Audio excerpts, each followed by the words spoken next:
can a woman have a prostate? Yes. Tell me how. Transgender women. Okay, so transgender women. Got So it. people who identify as a woman within society, they present with their gender expression as feminine. So you have to just give me a working definition of then what a woman is. What is a woman?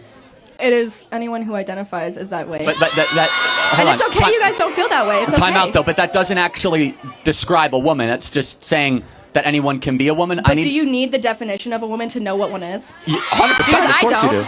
I don't. I mean, but of course you. But first of all, yes. But isn't it just like a little bit silly? You can't answer this fundamental biological question of what a woman is. But again, you're asking me about sex. You're asking me about what No. a female sex is, and I can tell you what the female sex is. But Okay. as for a woman, which is a But gendered term created again, from the terminology of the No, excretion of again, gender. we because we live in reality reject the term gender. Okay. Right. And again, you didn't even know where it was from. I'm not criticizing you because you're in anthropology studying and I'm not. That's fine. But getting back to its like core roots, I just want to make sure that we are clear that anybody can become a woman. Yes. Right. Okay. When is womanhood achieved? That's not about an achievement. It's not like it's a race. You don't race to achieve womanhood or manhood. So at any point, at any time, someone can become a woman. Yes, and they can achieve womanhood and experience it. Like they can experience what it's like to be a woman and being a woman. No, But so basically, Absolutely not. You so are basically, to be a woman is just a mindset. Yeah.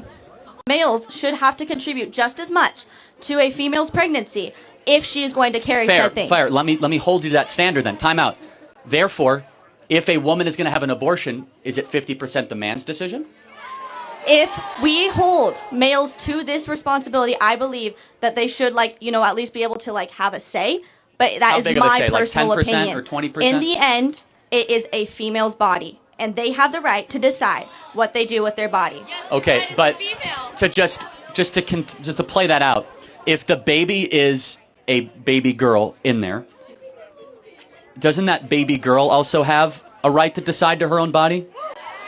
We're still they can't even make decisions yet. Exactly. So then isn't it best not to terminate them because they can't make decisions? You're still not answering my question. No, How no, are it we does. supposed to hold the person? Because you just said that pregnancy comes from two people, does it not? And you're supposed to be responsible for your own orgasm. Yes, I know how Correct? reproduction works. If your contention is that men should be held more accountable for impregnating women, yeah, of course, the law already reflects a lot of that. That's why child support decisions go 99% against men. Okay, the law is way in the woman's favor. A lot of times it should be, But because a lot of the times in one night stands, that's just simply not the case. stop having one night stands.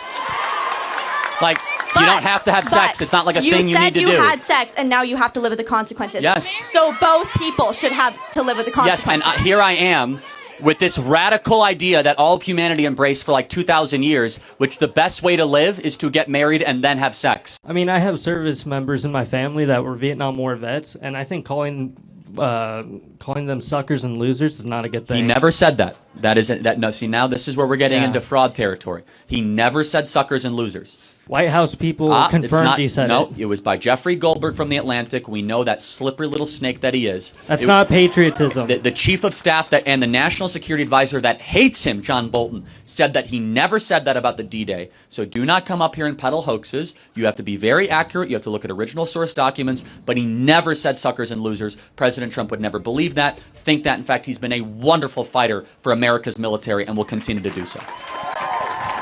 He never said suckers and losers. That is not correct. We can dispute that, but sure. There's no evidence. All right. Do you have another thing on your piece of paper you'd like to mention? No, just that you're a coward and not a patriot. Thank you.